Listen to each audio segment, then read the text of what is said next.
What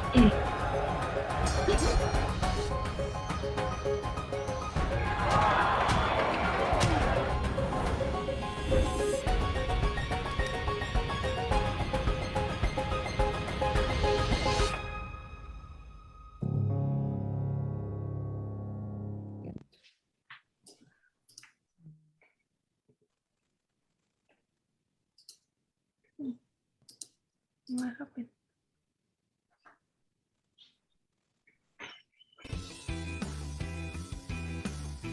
Welcome everybody once again to this the Latino Book and Family Festival. We are here with more author sessions, and so please stay with us. We want to thank our partners and supporters because that's how we are able to provide these sessions. Okay, stay with us. Today we have hopefully these 4 presenters. We're missing one, but hopefully she joins us here shortly.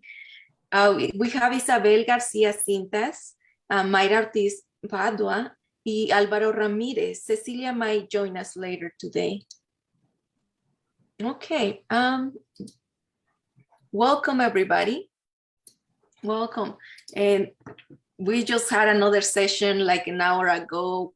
Today we have another opportunity for more authors to share their experiences, their stories, and a little bit about their books. What was it writing the book? How was the journey? All these questions. But first, we're gonna go ahead and allow each one of the authors to share a little bit about them and their books. And then at the end, we're gonna go into a discussion for additional questions. If anybody in the audience has questions, please post them in the chat. Also, please tell us where you're watching this presentation from, because we're gonna just let everybody know that as we go. Let's get started with Isabel García Cintas. And so you can, let me introduce you first. So Isabel García Cintas es la autora. Es escritora y periodista independiente que reside en Florida. Estudió periodismo y fotografía en Buenos Aires y luego de trabajar en Australia se radicó en el sur de su país, donde contribuyó durante una década con el periodismo escrito y radial. Con su caudal de experiencias inmigratorias y viajes por el mundo, ha escrito varios libros, incluyendo Del Mediterráneo al Plata, Incidente en la Patagonia y la novela más reciente, El recado de la mujer holandesa. En la actualidad, ella pertenece al personal editor de la revista Letra Urbana. So this session is going to be partially in English and partially in Spanish. So stay with us. Isabel, ¿podrías compartirnos tu historia? Bueno, el último libro que yo escribí es El recado de la mujer holandesa, y por eso es que fui invitada aquí. Te agradezco la invitación y a todo el grupo. Yo he sido siempre una soñadora de llegar a ser escritora. Siempre soñé con escribir, y desde muy chica era un placer que yo tenía hacer la hora de redacción, la hora de historia. Recuerdo que cuando yo le decía a mi madre y a mi padre que quería ser escritora en el futuro, ellos me decían: tenés que estudiar algo que sea práctico, porque en la vida tenés que ser capaz de mantenerte y vivir. Entonces estudié periodismo. Y estudié periodismo, pero siempre soñé con escribir un libro. Y recuerdo todavía a una maestra de la escuela primaria, que cuando me despidió a fin de año, me dio un beso y me dijo: cuando escribas tu primer libro, mándamelo. Eso, ella me había alentado siempre a escribir. Eso me quedó toda mi vida. Yo pensé, algún día voy a escribir un primer libro. Pasaron muchos años porque estudié periodismo y trabajé en el periodismo, viví en Australia, a Europa y después en Argentina otra vez. Y finalmente, cuando llegamos a Estados Unidos, la familia de mi marido es de Estados Unidos del Norte, tuve más intención de sentarme a escribir realmente. Pero, ¿qué sucede? Cuando uno escribe periodismo, es todo factual, todo hecho. No puede ser fiction, no puede ser fantasía. Saltar de escribir periodismo a escribir un libro de ficción me costó un poco porque había que aprender toda una técnica para hacerlo. Pero como yo era una inmigrante y he sido inmigrante, mis padres han sido inmigrantes, mis abuelos han sido inmigrantes en Argentina, yo empecé por lo que yo sabía, y lo que yo sabía era toda la herencia inmigratoria que tenía. Yo tenía historias que había recolectado a lo largo de los años, y escribí un libro que se llama Del Mediterráneo al Plata, que es el primer libro que yo comencé a escribir, no el que publiqué, pero el que yo comencé a escribir. Y lo publiqué para mi familia, para la gente conocida. En él puse todas las historias que yo había ido escuchando y armé una novela con estas historias. Este libro no está traducido. Después, el siguiente que yo escribí, que sigue teniendo que ver con las experiencias mías personales. Yo he sido periodista en la Patagonia durante 10 años aproximadamente. Y entonces, cuando yo escribí acá eso, traje de mis memorias, uno parte siempre de lo que sabe. Nosotros cuando escribimos somos como un filtro de la realidad. Tomamos la realidad y la filtramos y la escribimos a nuestra forma, pero siempre estamos en referencia a lo que conocemos, en referencia a lo que sabemos. No se puede hablar de algo que realmente no se sabe, a menos que uno escriba ciencia ficción. Y aún así hay que saber. Entonces escribí Incidente en la Patagonia, que es una novela que habla de la época de la Guerra de las Malvinas en el sur de la Argentina. Y lo que sucedía en esa época con el proceso militar y las historias que se vivían en ese tiempo. Esta novela yo la traduje al inglés. Empecé escribiéndola, en realidad había empezado a escribir el manuscrito en inglés en el norte. Y finalmente la publiqué también en inglés, es Incidente en la Patagonia, en Patagonia. Todas estas cosas que yo fui escribiendo eran... Cuando uno escribe no solamente lo que, yo por lo menos, el texto del libro que uno está trabajando, sino que además hay un montón de otras cosas que se van procesando. Y esas otras pequeñas cosas que se van procesando, para mí eran, yo hacía historias, pequeñas historias, que son cuentos cortos. Y llegó un momento en que yo tenía una colección de cuentos cortos con una referencia, digamos, un hilo de referencia, que es la mujer que en distintas situaciones, la mujer inmigrante también, la mujer que vive historias muy personales. Entonces yo creé, de todas esas situaciones que había visto, creé historias. Y de esta colección, La Casa Vieja y otras historias, que traduje como The Old House and Other Short Stories, el hilo de esto es la mujer, pero el primer cuento que da el título al libro, La Casa Vieja, es una historia personal, y esta sí es verídica. Es una historia que nos sucedió a mi hermana y a mí. Fue una especie de conexión a la distancia. Yo no soy supersticiosa, pero tuvimos una especie de conexión a la distancia muy linda, y que la puse en este cuento. Lo traduje al libro. Y después, uno de los cuentos que yo no había procesado, que no había trabajado mucho a lo largo del tiempo, fue creciendo. Yo seguía y volvía a ese manuscrito. Tenía un manuscrito en el cajón del escritorio, y yo volvía, bueno, el cajón del escritorio, digamos, en la computadora. Y yo volvía a ese manuscrito continuamente y se amplió, hasta que al final, hace 2 años, sentí que estaba definitivamente completo. Lo hice leer por un par de personas que me aconsejaron que sí, que veían completo. Uno siempre está en dudas, está terminado o tengo que seguirlo, pero yo sentí que ya lo había completado, que es El recado de la mujer holandesa. De alguna manera este libro contiene todas las cosas todas esas vivencias mías. ¿Por qué? Si bien yo no hablo en absoluto de ello, se trata de una mujer que vive en Europa y escribe un diario, y otra mujer que vive en la Argentina que también escribe un diario.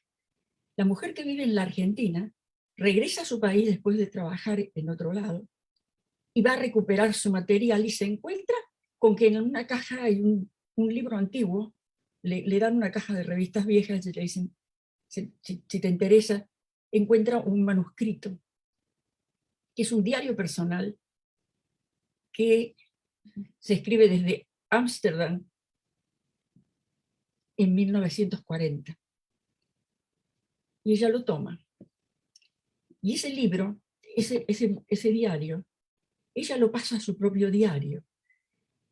Y es la historia de una mujer que huye de Ámsterdam cuando los alemanes invaden Europa. Ella cruza Europa hasta que finalmente pueda llegar a la Argentina.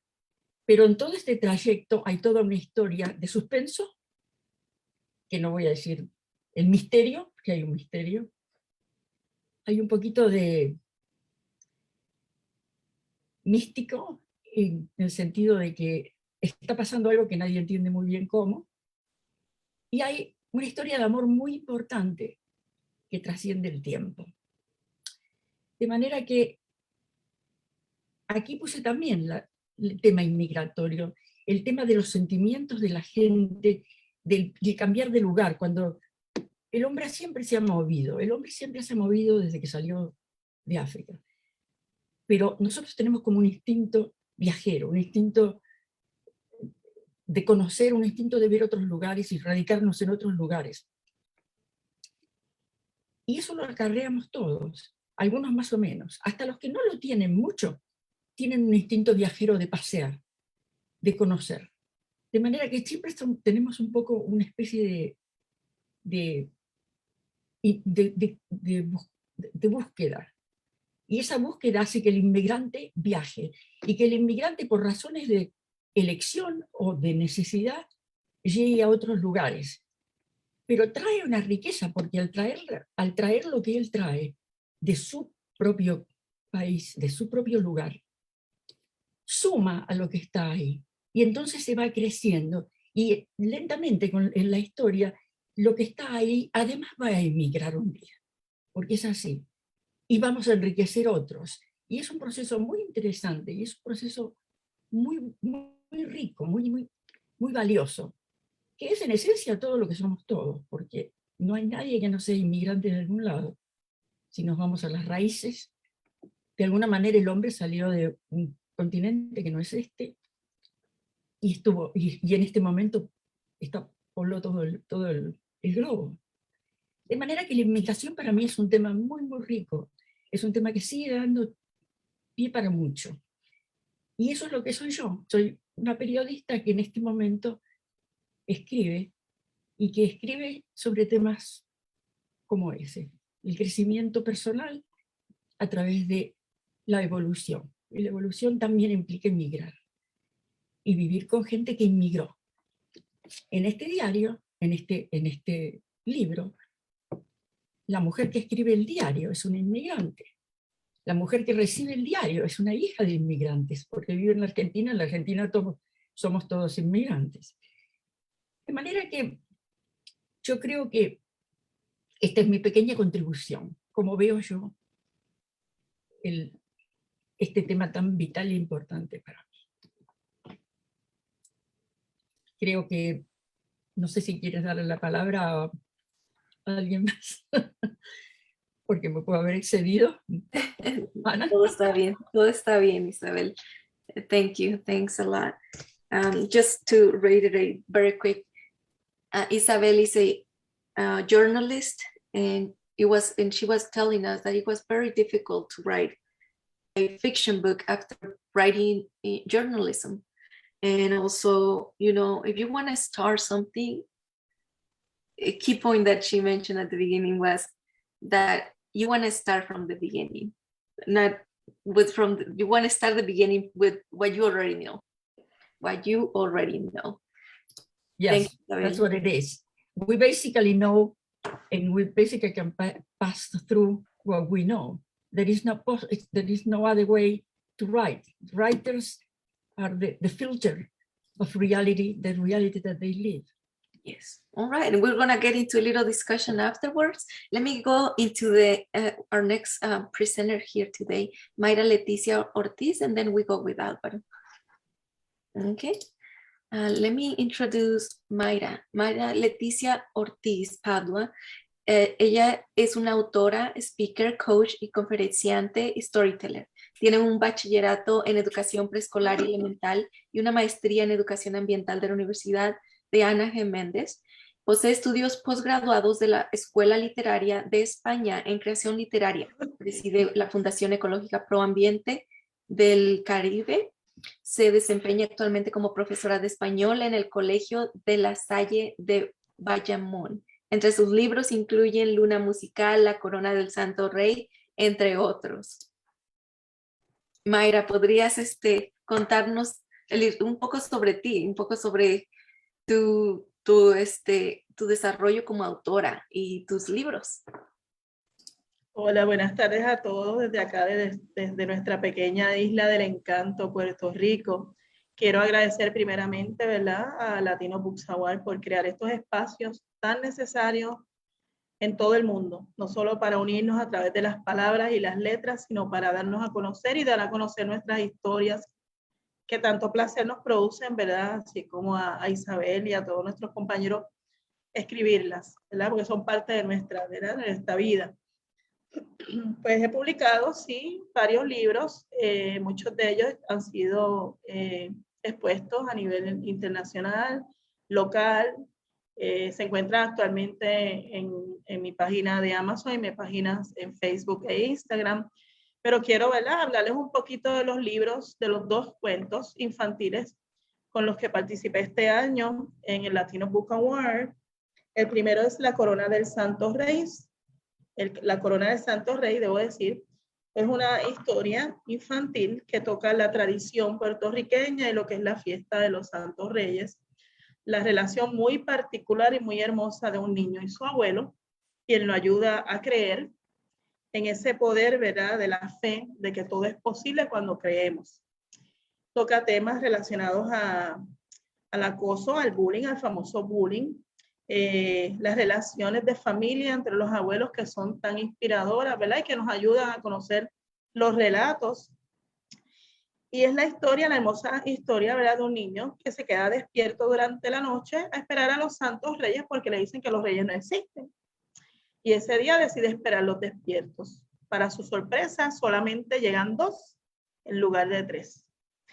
Y si quieren saber cómo termina la historia, pues el libro está disponible a través de Amazon, ¿verdad?, en librerías acá en Puerto Rico, en las páginas web de Editorial Raíces, y es una hermosa historia para compartir en familia. Está participando en el premio Alma Flor como el libro infantil, ¿verdad?, en idioma español. Y el otro libro, Luna Musical, está participando con el premio del libro más inspirador, y es la historia de un niño y la relación que tiene con una gata. Sus padres se separan y su mamá no encuentra, ¿verdad?, qué más hacer para lograr que el niño sea feliz, porque la separación de sus padres, ¿verdad?, fue bastante traumática para el niño y lo lleva a tomar unas clases de piano. La historia gira en torno a Alexander, ¿verdad?, y las dificultades, ¿verdad?, que todo niño tiene cuando hay una separación y cuando hay una unión entre los padres, ¿verdad?, tan fuerte, esos lazos. y cómo a través pues, de la música y de los animales logra alcanzar, ¿verdad? Esa felicidad y volver a lo que son los sentimientos que nos atan a la familia, ¿verdad? El amor de padre y de madre. La historia está basada en hechos reales, está basada en la historia de una muy querida amiga y colega, quien pasó por la situación. Actualmente, pues ya Alex, el protagonista de la historia en una musical, es adulto y de hecho vivió hasta muy poco, ¿verdad? En California. Y Amanda, su mamá, que es directora de escuela y también es maestra, ambos me inspiraron a escribir esta maravillosa historia que también trabaja con lo que es la musicología, las emociones, los sentimientos y las relaciones, ¿verdad? Paterno-filiales. Así que los exhorto a leer ambos libros. Son dos historias muy hermosas, están disponibles, ¿verdad? A través nuestra, a través mío, en mi página de autora, a través de Amazon y en diferentes librerías. Así que un placer enorme poder compartir con todos ustedes mis historias.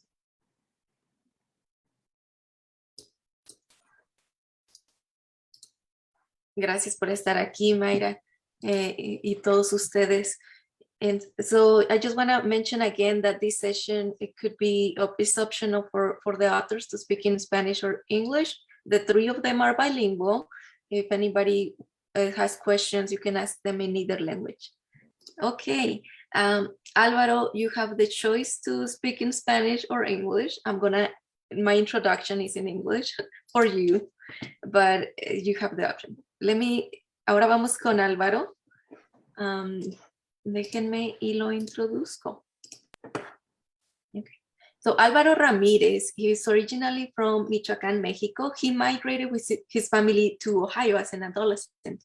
He obtained a bachelor's in Spanish and education at Youngstown State University and master's and PhD in literature from the University of Southern California. He has worked as a professor at various colleges and universities and currently is at St. Mary's College of California as a professor in the Department of World Languages and Cultures. His books, Los Norteados and Postcards from a Post-Mexican, have received award recognitions. Okay, Alvaro, please share a little bit with us about your story. What's your story? And about your books. You are muted, so just noting there. Muy bien, porque te estaba esperando a que terminaras. Okay. Pero es un placer estar aquí ante todo con ustedes, compartir esta mesa con Mayra y con Isabel. Me suenan sus libros encantadores, obviamente los buscaré para ver, para leerlos, ¿no? Yo,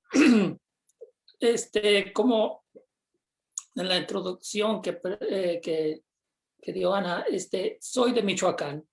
He vivido en dos países, en México y en Estados Unidos, está dividida mi vida entre los dos países, ¿no? Entonces, yo me formé en ambos lugares. Fui a la universidad en Estados Unidos, donde obviamente me formé mucho más allí ya como adulto, pero mi niñez, obviamente la parte muy formativa mía hasta la adolescencia fue en México. Entonces, he tenido una vida un poco interesante según mi punto de vista, porque no he estado ni en un país ni en el otro, sino en ambos, siempre. Siempre, no tanto, yo no quiero, ya no hablo de viajar, sino que es un espacio amplio donde yo habito, ¿no? No lo miro como que soy mexicano, soy norteamericano, yo lo miro como soy transnacional, pertenezco a un espacio transnacional. Entonces, estas ideas a mí me surgieron mucho como estudiante de universitario, ¿no?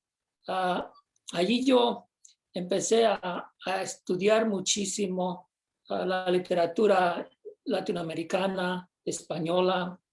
De hecho, yo a veces digo que yo me casé con la literatura en mis años de posgrado en la Universidad del Sur de California especialmente. Y me abrió los ojos, obviamente, a mundos extraordinarios, ¿no? A través de literatura del siglo de oro de España, a los del siglo XX, escritoras del siglo XX latinoamericanos. Tuve una gran formación académica en cuanto a literatura en esa Universidad del Sur de California en Los Ángeles.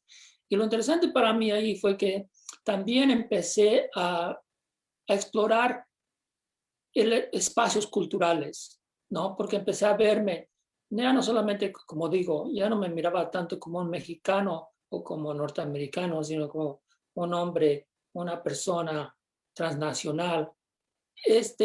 Me encantó entrar en ese mundo cultural porque lo hice más o menos en la época cuando México entró en el acuerdo con Estados Unidos y Canadá que le llamábamos NAFTA, que ahora es el TLC. Y fue interesante vivir en ambos países durante esa época para mí, porque, o sea, tuve la oportunidad para vivir en ambos países también en esa época para mí, porque yo ya era profesor. Me conseguí un trabajo en St. Mary's College of California, que está aquí al norte de California, cerca de Berkeley. Y lo interesante fue que conseguí establecer un programa para extranjeros para nuestros estudiantes de aquí, para estudiar en México, en Cuernavaca. Así que desde 1995 más o menos me he pasado yo casi la mitad de mi vida en Cuernavaca y otra mitad en el norte de California. Y vi todos los cambios culturales que sucedieron a partir de ese tratado. Porque ese tratado lo que hizo fue abrió las puertas a los productos culturales y Estados Unidos inundó a México con sus productos culturales, desde películas, canciones o música, la comida y todo lo demás. Y empezó a transformar a México muchísimo eso. Entonces, yo viví eso en mi propia carne fui testigo y me urgía a mí escribir sobre esas cosas, ¿no? Tanto como de literatura como de eso. Así que entonces, en ese momento que me fui más hacia lo cultural, no dejé totalmente la literatura, sino que seguí con ambos. La literatura, me interesa en la literatura y la cultura. Y siempre a través de todos los años, durante mi estancia como estudiante de posgrado y también mi trabajo ya como profesional, como profesor de literatura, siempre escribía ensayos, obviamente, para presentar en conferencias, escribía cuentos que publicaba aquí o allá, o nada más como hobby, que se los pasaba a mis amigos, cuentos de lo que yo había experimentado como una persona que vive en estos dos espacios, en estos dos lugares.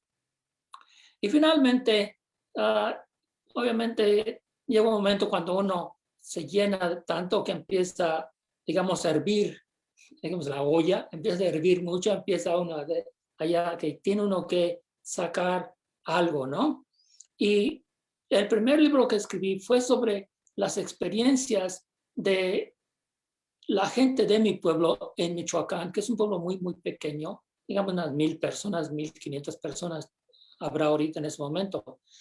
La mitad de todos ellos se vinieron para California y trabajaron acá por muchos años, gente de mi edad, ¿no? Gente de mi camada, como decimos, se vinieron a trabajar en los campos de California.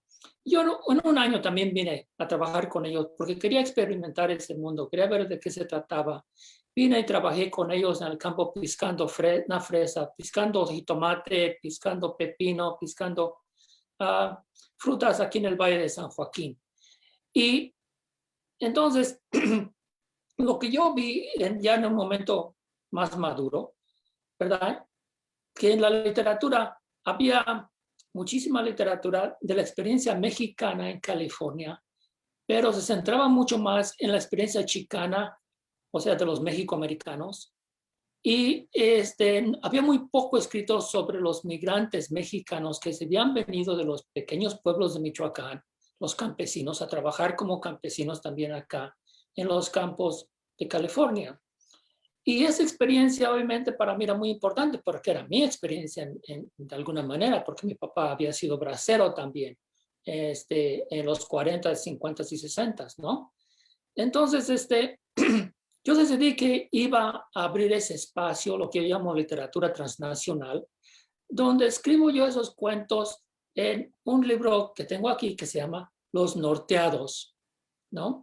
Y Los Norteados es una colección de cuentos que simplemente trata de la vida de los campesinos que tienen que dejar su vida en México y se vienen acá, establecen sus vidas, pero no me enfoco tanto en el campo, en el decir, en el trabajo, qué es lo que hacen, ni tampoco tanto en cuestiones de adaptarse a este país y estas cosas que muchos escritores les gusta escribir. Yo simplemente escribo de las experiencias de estas personas, tanto sus relaciones entre ellos, cómo cambia su relación con México cuando se hacen de dinero, de un poco de dinero, qué sucede cuando empiezan a establecerse más en Estados Unidos, cómo afecta eso su vida personal. Así que en mis cuentos la gente se ama, se enamora, se pelea, se mata, lo que los humanos hacemos en una sociedad normalmente, ¿no?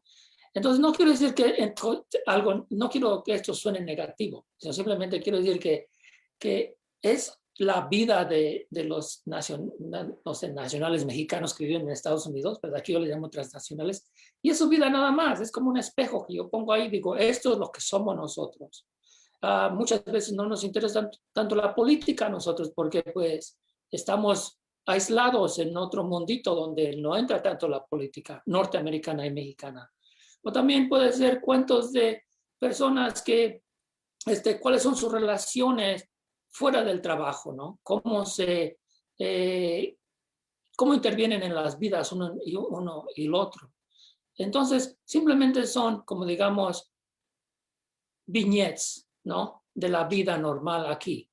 Sí, pero sí entra la política, sí entran cuestiones de identidad, sí entran, pero muy levemente, porque esa es la vida que yo siempre vi para nosotros, que estamos en una burbuja donde no nos afectaba tanto lo que sucedía alrededor de nosotros. Entonces, eso fue por una parte. Ya después, estoy escribiendo más, he escrito más cuentos que pienso publicar y también estoy trabajando una novela sobre ese mundo. Ahora, en el campo de la cultura, de los cambios culturales, también eso yo quería publicar mis ideas, mis puntos de vista como profesor no universitario, pero para un público que no fuera de universidad. Porque en la universidad escribimos de una manera muy ofuscada en cuanto a muchos de estos temas de la cultura, ¿no? En estudios culturales. Yo lo que quería era hacer accesible esos temas que estamos discutiendo en la universidad muchísimo, pero que tienen una jerga muy difícil de entender a veces para muchas personas. Entonces, yo inicié un blog que se llama Postcards from a Post-Mexican, está en Postcards from a Post-Mexican en WordPress.com, y en ese blog yo empecé a escribir lo que yo veía que pasaba en México y en Estados Unidos, esos cambios culturales por ese enlazamiento, digamos, esa relación que Estados Unidos ha establecido con México a través del Tratado de Libre Comercio, que ha afectado mucho más a México que Estados Unidos, culturalmente especialmente. Entonces, ahí son pequeños ensayos, no son ensayos largos, son pequeños ensayos de 1000 palabras, quizás cuando mucho, y ahí tomo eventos que suceden diariamente en México y en Estados Unidos y que a mí me interesan, entonces escribo yo, ¿no? Algo, pero siempre para aprender yo y también para que otros quizás aprendan de lo que yo estoy diciendo, o para mí para entender mejor la situación cultural que estoy viviendo y que veo que están viviendo en México, y quizás para que otros también reflejen un poco sobre eso. Así que esos son los ensayos, ¿verdad? Entonces tengo muchísimos ensayos que están en este libro que tengo aquí, los presento, ¿no? Postcards from a Post-Mexican, Y nada más para que vean digo, para que les dé un sabor de los títulos, ¿verdad? Que tengo aquí, quizás, porque son muchísimos. Es así como oh, Why Mexicans Cannot Be Millennials. The Book of Halloween Live. Mexicans Lost in the Supermarket. The Future is Bilingual in Mexico. The Hallucinating History of La Virgen, La Malinche, and Sor Juana. Ortega Bullets, Twilight of the Statues, etc. Twilight of the Statues, por ejemplo, es sobre este problema que surgió en Estados Unidos de las estatuas de los héroes del sur, de la guerra civil, ¿no? Que las han estado quitando, y también le tocó a Colón, le tocó a otros que les ha tocado en Estados Unidos que los han quitado. Entonces yo hablo de cómo podemos aplicar esa política en Latinoamérica, ¿no? ¿Cómo afectaría a Latinoamérica si aplicáramos la política de quitar estatuas en Latinoamérica por cuestiones históricas que hoy quizás reinterpretamos y a algunas personas ya no les gusta? Entonces, esos son nomás una prueba de lo que yo escribo en estos ensayos. Y con eso lo dejo. Pero ya si hay alguna pregunta podemos seguirle hablando de eso. Wow, pues mucha información. Oficialmente ya es una sesión en español, así que todos pueden hacer sus comentarios en español. Preguntas, si tienen, pueden hacerlas en lo que es el chat. Veo que Edward, podrías comentar en el chat si aún puedes ayudar en la moderación de esta sesión. Gracias. Bienvenidas Alma, Estela, Marta a esta sesión, y sé que muchas personas nos están viendo en Facebook. No sé sus nombres, pero gracias por estar aquí. Si tienen preguntas pueden hacerlas lo que es en el chat o pueden estar en vivo con nosotros si hacen clic en el link de Zoom que está en la descripción también. Voy a invitar a los attendees del Zoom a que sean panelistas. Ustedes tienen la opción de hacerles preguntas en vivo, y si no, pues pueden hablar. Un momentito. Ok, yo quiero decirles a ustedes que me parece muy interesante cómo en esta sesión específicamente tenemos tanta variedad. Tenemos tanta variedad de historias. Con Isabel, veniendo del periodismo, escribiendo un libro en ficción, empezar con lo que sabes, fue un mensaje se quedó conmigo. Todos tenemos que renacer en algún momento, mencionabas. Y ese renacer es como una necesidad de explorar otros lugares, una necesidad de tener nuevas experiencias. Eso me pareció muy interesante, cómo mencionaste todo, enriquecer, todo te enriquece a los lugares que vas, con las personas que conoces, todo. Y Missy, ¿quieres agregar algo? Mira que estás on mute. There we go. Ok, tenemos una pregunta en el chat. Déjame ver si te está.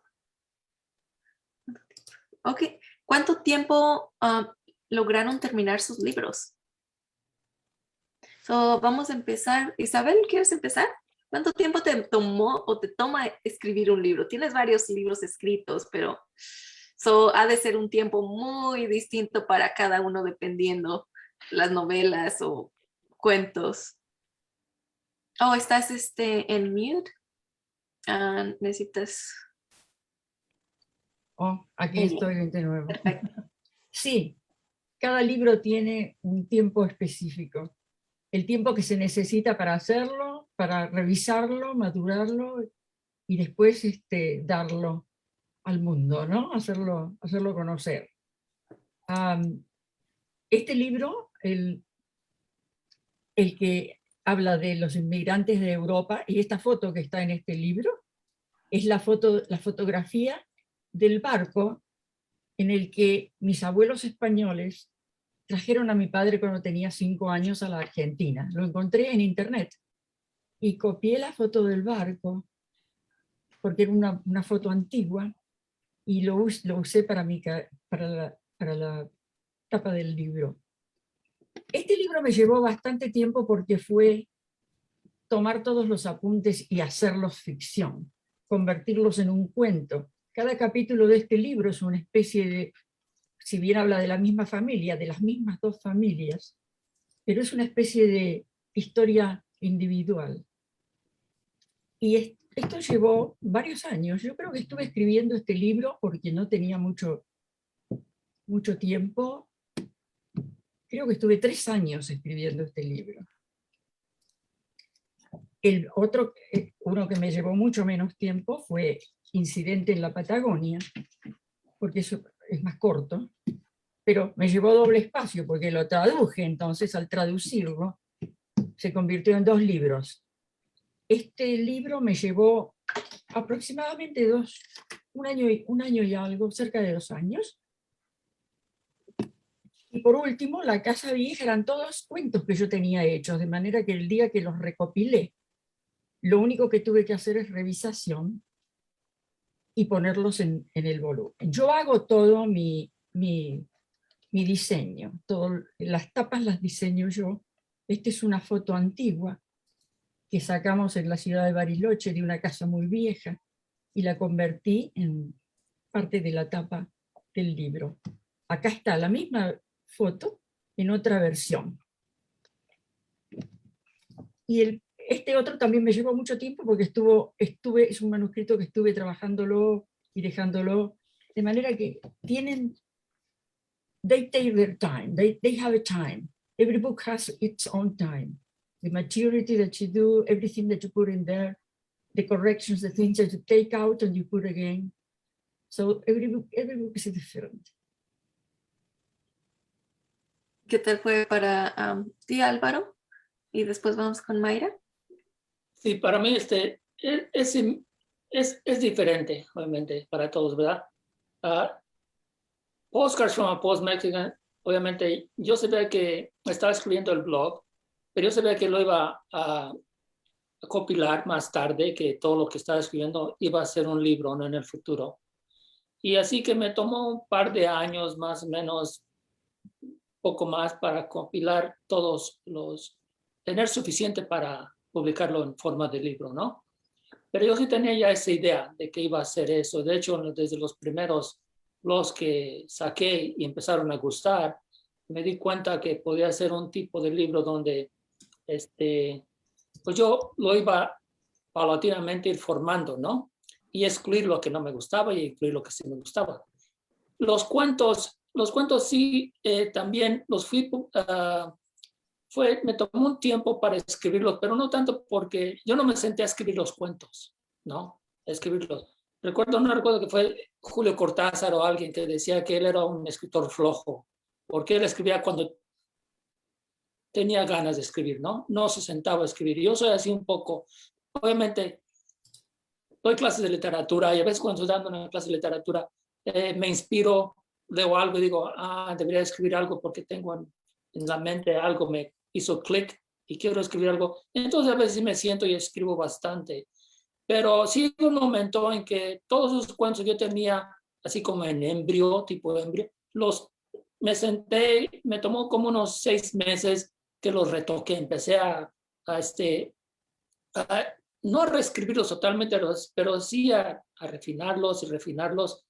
Y después como de 6 meses ya lo tenía listo, ¿no? Ya es interesante lo de la escritura, porque uno puede estar refinando, estar reescribiendo al absurdo, ¿no? Hasta no terminar. Y tiene que llegar un momento cuando ya dices, ya estuvo ahí. Y una manera que yo siempre digo que para mí los cuentos, lo que escribo, yo sé que ya están listos cuando algo intuitivo, ¿no? Que te dice ya está listo. Y eso a veces me toma tiempo, a veces no, a veces es como cuando fríes unos huevos, ¿no? Y que tú ya sabes cuando ya están listos. Y tú dices, ya si los dejo más, los voy a quemar. Se me van a quemar un poco. Entonces ya dices, ya no le hago nada. Y a veces sí miras y no, otro ratito, un minuto más para que tome un color diferente la comida, ya es cuando los voy a quitar del sartén. Y así me pasa a mí, ¿no? Entonces, pero en esos 6 meses yo sí me había propuesto más o menos un espacio de 6 meses para pulirlos bien y ya poderlos mandarlos y tener esa confianza de que no te los van a rechazar, ¿no? Pero eso sí, nomás agregar, nomás una cosita, que después no me gusta leerlos, por cuando los leo digo, ching, pude haberlo reescrito otra vez, pero ya no lo hago porque digo, no, ya no lo leo, ya no. Pues tienes razón, es como,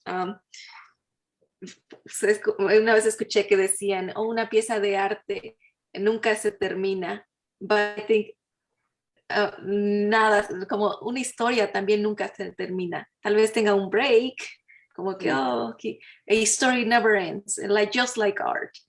It just, you can go back and go back and go back again as many times as you want, and every time you go back, you wanna change something, like a little piece. Oh, maybe, how about this? The character is watching something in the sky. How about the character is doing this other action? And so you wanna describe more, but yes, and so it's probably really complicated after you have finished your story when you go back to the revisions. Mayra, ¿cómo es el proceso para ti? Mira, realmente el proceso de escribir el cuento no fue extenso, no fue largo, porque constantemente estoy escribiendo historias infantiles, porque tengo, ¿verdad?, una librería y una casa editorial que atiende al público infantil, y constantemente estamos escribiendo para tener libros nuevos en la librería y algo que ofrecer a los educadores acá en la isla. Pero Luna Musical nace de una, ¿verdad?, un relato, una historia verídica que me cuenta una amiga, y yo dije, caramba, eso está muy hermoso como para escribir un cuento, me gusta. Y entonces pues unimos los eventos verídicos de la historia con un poco de ficción y creamos el cuento. Lo que sí tardó fue las ilustraciones.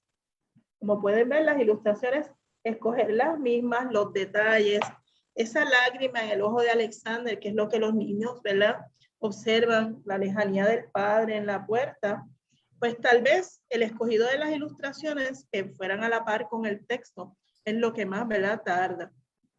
La ilustradora Lilibet Peña es una ilustradora cubana con la que tenemos, ¿verdad?, una relación muy bonita, la editorial y nosotros, y constantemente pues estábamos haciendo cambios a las ilustraciones de acuerdo a la temática del libro.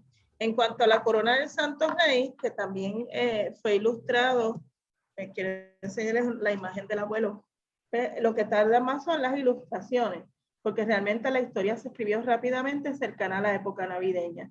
Pero ilustrar un libro infantil conlleva bastante tiempo. Wow, pues sí, yo puedo imaginar cómo ha de ser de difícil una vez para los libros para niños, una vez que tienes la historia, decidir en las ilustraciones. And it comes for every type of book, even if for Álvaro's, Isabel's books, their covers, they still have to decide on those covers. It's an illustration right there. It's a piece of art. Edward, ¿tienes algún? Ya nomás iba a decir, de parte de nuestro grupo, el Latino Book and Family Festival, quería decirles muchísimas gracias por estar aquí con nosotros en este evento, en este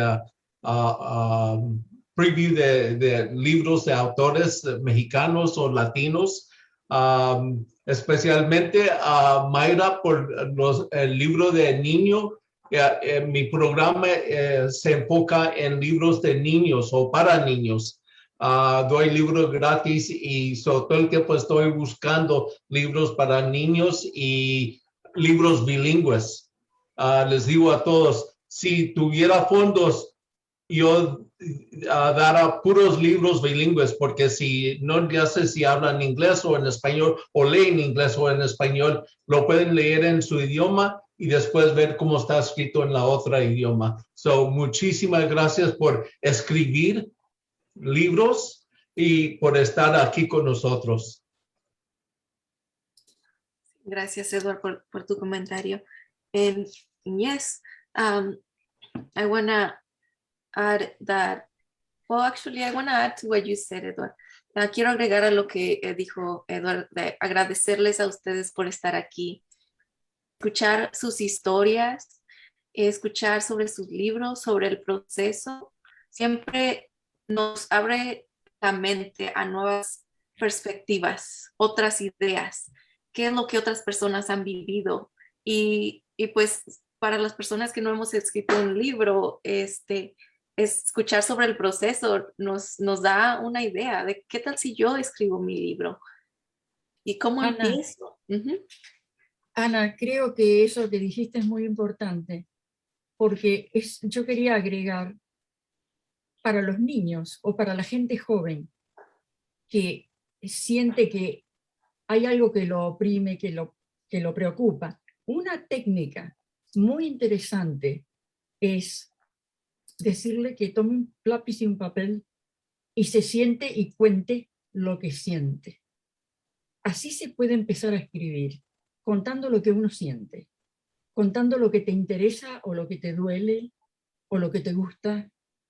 Y creo que si los niños empiezan a hacer eso, van a llegar en algún momento como adultos a poder expresarse con la palabra escrita. Es muy importante eso. Cierto. Y quiero agregar también que el programa de Edward se llama Education Begins in the Home. La educación comienza en el hogar. Yeah. And so that's where his whole mission is all about, encouraging parents to read to their children. So los padres todos tienen que leerles a sus niños. Álvaro. Iba también a comentar, agregar algo aquí de en cuanto a los libros, ¿verdad? Que a mí me interesa mucho en Estados Unidos que lean más en español, porque se lee muy poco, entonces, o sea, en español. Y esa es una de las razones por la cual yo escribí los cuentos en español, ¿no?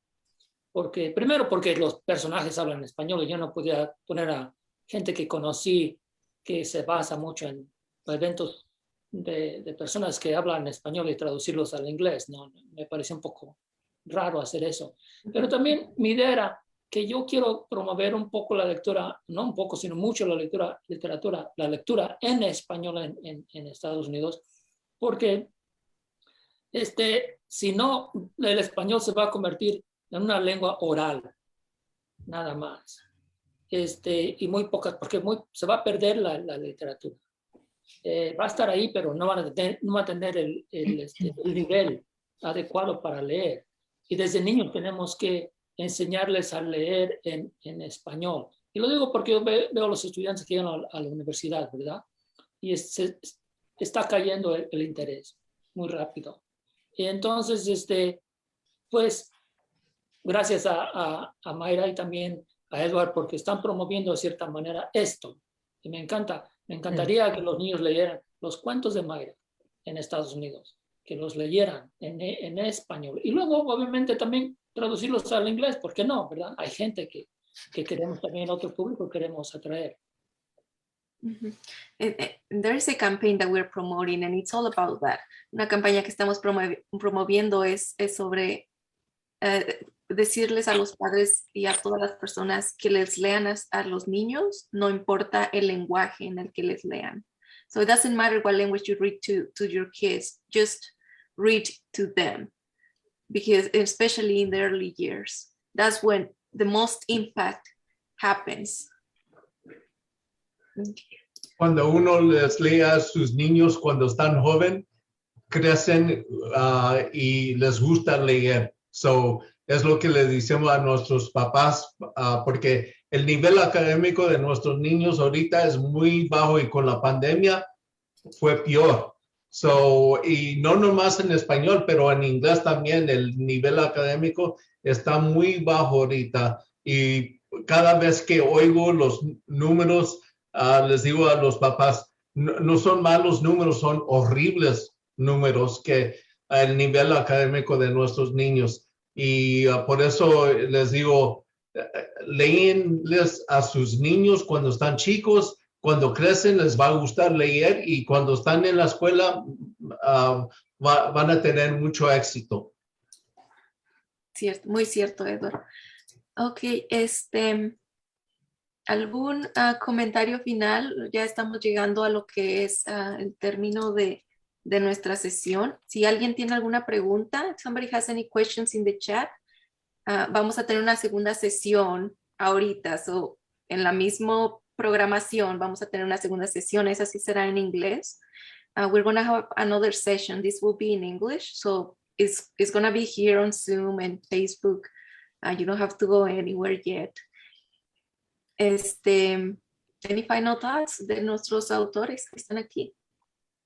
Yo quisiera agradecer a el Latino Book and Family Festival y a ustedes, Ana y Edward, por esta oportunidad de hablar en público y hablarle a la gente de nuestro idioma y poder hacer que el lenguaje nuestro se mantenga, que sepan, que sean bilingües. Es tan importante que los niños sean bilingües. Es muy difícil mantener bilingüe cuando uno vive en un environment, en un lugar donde se habla un solo idioma. Pero hay que hacer el intento. Y el tema de los libros bilingües es una muy buena idea. Muchísimas gracias a ustedes por esto. Es importante lo que hacen. Gracias a usted. Y yo también, primero tu mamá, perdón. Es muy mal educado de mi parte. Perdón. Gracias, Álvaro. Nada, quería ponerme a la disposición de Edward y de ser posible, ¿verdad? A través de tu página, si interesas algunos de nuestros libros, ponerlos a tu disposición para donarlos a esa tan importante misión que tienes hoy en día. Muchas Y gracias. yo nomás también quería obviamente dar las gracias a todos ustedes por organizar estos eventos y por todo lo que hacen, ¿no? Latino Empowerment, lo que ustedes están haciendo. Me parece una labor muy importante. Y al público, nada más me gustaría recordarles que leer la literatura, recordar que la literatura nos abre puertas a mundos tremendos que no tenemos acceso de otra manera. Leer los cuentos de Latinoamérica, si les gusta cuentistas. Ahí tenemos una gran cantidad de gente extraordinaria que ha escrito, desde Jorge Luis Borges, Cortázar, allá en el sur, Juan Carlos Onetti, vamos a ver, en Rubén Darío en el Centroamérica, en México también, muchísimos cuentistas como Rulfo, como Poniatowska, ¿no? Que tienen cuentos y que te abren un mundo extraordinario, a mundos extraordinarios. Y eso es importante, porque eso te estimula la imaginación, te estimula mucho la imaginación. Y conocer el mundo, ¿no? También yo soy experto en Don Quijote y siempre lo digo a la gente, si toman un día el tiempo de leer Don Quijote, se van a dar cuenta que su vida nunca jamás va a ser la misma. Porque te abre ese Don Quijote, una persona que la imaginación, desató su imaginación, ¿verdad? Que la liberó, la imaginación, y le abre ese mundo literario que está afuera. Y eso es un pecado, no abrirle la imaginación, liberar la imaginación de los niños y las niñas, ¿verdad? No hacer eso, los estamos limitando mucho. Así que yo por eso les doy las gracias a ustedes, porque sé que están en esa labor y les agradezco muchísimo. Pues muchas gracias a todos por estar aquí. Quiero recordarles que la información de los autores, descripción y su información estará en lo que es nuestro sitio de internet, lbff.us, lbff.us. For all the information about the authors, you can find it there. We are going to have another session, so it's coming up. Let me see if I can have, okay. So at this point, I just want to thank you all again. It was every single one of you has a strong message to share. And that's what we like. That's what we want to hear. That's what we are here for. Thank you. And if you're welcome to stay for this new session. If you just stay in the background and ask questions, talk to the panelists that are coming up. Okay, let me go into a quick break. So for the next session, there we go. I'm going to go ahead and mention that a quick announcement. I want to highlight Energy Upgrade California for their initiatives. So Energy Upgrade California, it's a statewide initiative committed to helping Californians to be more energy efficient and reduce the demand on the energy grid. So if you want to follow them, go to any of their social media pages, Energy Upgrade California, and keep it golden. There you go.